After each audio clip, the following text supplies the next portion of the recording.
Hello दोस्तों, स्वागत है आपका हमारे YouTube channel Sunny study world में। दोस्तों, आज का ये वीडियो हमारा कॉम्पिटिटिव एग्जाम्स में आने वाली अंग्रेजी के रिगार्डिंग होने वाला है। जैसे कि कुछ भाइयों ने कमेंट करा था कि उनको इंग्लिश की स्ट्रेटजी जाननी थी या इंग्लिश के बारे में जानना था, इंग्लिश को कैसे तैयार करें। तो दोस्तों, सबसे पहले तो मैं ये कहना चाहूँगा, जो भाई बिगनर हैं कॉम्पिटिशन के क्षेत्र में, वो नीचे एक बार कमेंट कर दें ताकि मैं उनको पर्सनली भी एडवाइस कर पाऊँ अगर ज़रूरत पड़े तो दोस्तों, अगर आपने इस चैनल को अभी तक सब्सक्राइब नहीं करा है तो एक बार सब्सक्राइब करके बेल आइकन को दबा लें, क्योंकि इस पर ऐसे ही इन्फॉर्मेटिव वीडियो आते रहेंगे। तो दोस्तों, चलिए शुरू करते हैं। तो दोस्तों, कॉम्पिटिटिव एग्जाम्स की इंग्लिश को हम 3 पार्ट में डिवाइड कर सकते हैं। सबसे पहला पोर्शन हमारा ग्रामर रह जाता है, दूसरा पोर्शन हमारा वोकैब रह जाता है और तीसरा पोर्शन हमारा रीडिंग कॉम्प्रिहेंशन रह जाता है। तो दोस्तों, अगर आपको ग्रामर की भी बिल्कुल समझ नहीं है तो या आप बिल्कुल तैयारी में नए हैं तो मैं सबसे पहले आपको रिकमेंड करूँगा एक बुक, जो है ये किताब, ये केडी कैंपस पब्लिकेशन की है, नीतू सिंह वॉल्यूम 1। ये ऐसा समझें दोस्तों, इंग्लिश के लिए बिल्कुल बेसिक किताब है। अगर आप कंपटीशन में आए हैं तो ये किताब तो आपके पास होनी ही चाहिए और यहीं से शुरुआत करनी है आपको। ये दोस्तों दोनों वर्जन इसके अवेलेबल हैं। अगर आप हिंदी मीडियम से हैं तो हिंदी मीडियम में भी है, और अगर इंग्लिश मीडियम से हैं तो इंग्लिश मीडियम में भी मिलेगी। तो आप अपने पड़ोस वाले किसी भी बुक स्टॉल पर चले जाएँ और वहाँ पर पता कर लें। उसके जो रूल्स हैं वो बहुत ही बेसिक से समझाए गए हैं, बहुत ही अच्छे से समझाए गए हैं, आपको समझ में आ जाएंगे। उसके जस्ट जैसे कोई चैप्टर खत्म होता है, जस्ट उसके पीछे उस चैप्टर्स के कुछ क्वेश्चन दिए गए होंगे, आपको वहाँ से लगाने हैं। जब आपकी यहाँ से प्रैक्टिस होती रहे, फिर आप एक काम कर सकते हैं, जैसे ही आपको ग्रामर का पोर्शन खत्म हो जाएगा, आपने फिर इसके वोकैब वाले सेक्शन पर मूव कर जाना है पीछे।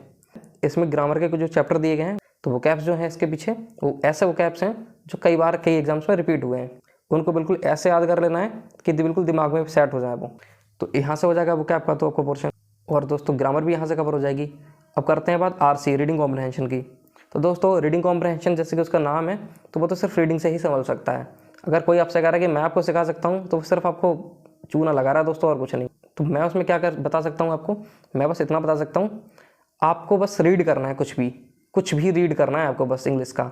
10 मिनट, 5 मिनट, 15 मिनट, जैसे आपकी कैपेसिटी हो, जैसा आपका मन लगता हो, बस वैसा पढ़ना है, और ज़बरदस्ती में नहीं पढ़ना है। तो जैसे आप गूगल क्रोम पे जाते हैं तो उसके नीचे छोटे छोटे न्यूज आर्टिकल फ्लैश होते रहते हैं, वो सारे इंग्लिश में ही होते हैं दोस्तों। आप उनमें से जो भी आपके इंटरेस्ट का है फील्ड, जैसे आप पॉलिटिक्स में इंटरेस्ट रखते हैं, या किसी स्पोर्ट्स में रखते हैं, या बॉलीवुड में रखते हैं, तो आप वहाँ से बिजनेस में रखते हैं, तो आप वहाँ से उसको क्लिक करके वो छोटे से न्यूज़ फ्लैश जो होते हैं इंग्लिश में ही लिखे होते हैं, आपको उन आर्टिकल्स को रीड कर लेना है। तो जब तक भी आपको मन करे, उनको 2 मिनट 3 मिनट जैसा भी लगे पढ़ सकते हैं, और इस काम को आप दिन में कई बार कर सकते हैं। इससे आपकी एक हैबिट बिल्ड हो जाएगी उन चीज़ों को पढ़ना और समझने की।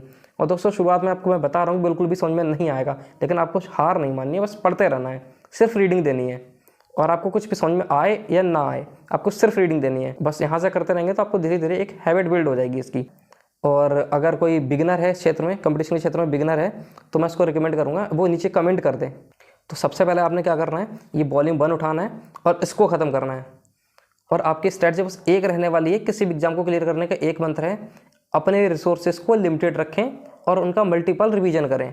मतलब आपके पास जो भी किताबें हैं, एक तरह की 10 किताबें ना रख के आप एक किताब को 10 बार कर दें, वहाँ से आपकी सारी चीज़ें कवर हो जाएंगी और आप इसके सिवा कुछ पढ़ने की ज़रूरत भी नहीं पड़ेगी दोस्तों। बस मैंने पिछले वीडियो में भी आपको बताया था, बेस्ट सोर्स किसी भी कॉम्पिटिटिव एग्जाम को क्लियर करने का उसके प्रीवियस पेपर्स हैं दोस्तों। आपने क्या करना है, ग्रामर का पोर्शन और वोकैब का पोर्शन यहाँ से कंप्लीट कर लेना है। आपको मैंने बताया रीडिंग कॉम्प्रिहेंशन आप धीरे धीरे छोटा छोटा पढ़ते रहेंगे, वहाँ से होगा। और रही बात प्रैक्टिस की, तो प्रैक्टिस के लिए आप प्रीवियस ईयर क्वेश्चन, चाहे तो आप करंट की उठा लें, चाहे पिनाकल की उठा लें, किसी का भी उठा लें आप प्रीवियस ईयर का, और बस उसके क्वेश्चंस को लगा डालें, सिर्फ उसके क्वेश्चन को ही लगाएं, बाकी कहीं पर ना भटकें। सिर्फ इस किताब से आपने रूल्स पढ़ने हैं और आपको वहाँ से प्रैक्टिस करनी है। हालांकि इसके पीछे भी प्रैक्टिस शीट मिल जाएगी आपको, लेकिन वो थोड़े से लिमिटेड रहते हैं, ऐसे 30, 35, 40 ऐसे करके कुछ क्वेश्चंस होंगे, लेकिन आपने प्रैक्टिस करनी है अच्छे से, तो आप प्रीवियस ईयर उठा लें। तो दोस्तों, आपने वोकैब कैसे करना है, आपने एक पेज रीड करना है, उसमें से फिर जो भी वोकैब आप भूल रहे हैं या जो आपको कठिन लग रहा है, उसको आपने टिक कर लेना है। पहली रीडिंग में आपको सारे लगेंगे कि हाँ याद हो गए हैं, लेकिन जैसे आप इसका रिवीजन लेने आएंगे, आप आधे से ज़्यादा भूल जाएंगे। तो आपको उसी वक्त में जो भी भूले हैं ना, उनको टिक कर लेना है पेंसिल से, ताकि जब आप अगली बार रिवीजन दें तो उन पे ज़्यादा फोकस करके पढ़ पाएँ। और उस बार में भी क्या होगा, आप उनमें से भी फिर 4-5 जो आपके रहेंगे उनको आप मतलब मिटा पाएंगे, मतलब वो आपको मेमोरी में आपकी सेट हो गए होंगे। और इसी तरह से आपने धीरे धीरे करना है दोस्तों। इसका कोई भी हार्ड एंड फास्ट रूल तो है नहीं, ये बात सिर्फ और सिर्फ आप पे रहती है। आप चाहें तो एक दिन लेके बैठें इसको, 100-150 जो भी आपकी जब तक मन करता है आप तब तक याद कर लें, और फिर अगले 3-4 दिन 5 दिन उसको बार बार रिवाइज करते रहें बस। और अगर आप इसमें कंफर्टेबल हैं तो आप डेली 10-10, 20-20 वर्ड लेते रहें और उनको करते रहें। तो आपको जैसा सूटेबल लगे वैसा करें। मैं तो दोस्तों ऐसे ही करता था कि एक दिन लेके बैठे और 100, 150, 200 जब तक भी मन हुआ तब तक उनको पढ़ डाला, फिर अगले 4, 5, 6 दिन या फिर एक हफ्ते तक उनको रिवाइज करते रहे। जब भी मन लगा रिवाइज कर लिया, ये काम किया करते थे। तो रिपीटेडली जब आप इस चीज़ को करते हैं तो आपको वो कहीं ना कहीं सेट हो जाते हैं आपके दिमाग में। तो जैसा आपको कंफर्टेबल लगे वैसा कर सकते हैं। और दोस्तों अगर आप यहाँ तक वीडियो देख ही लिया है तो चैनल को सब्सक्राइब करके ही जाएं।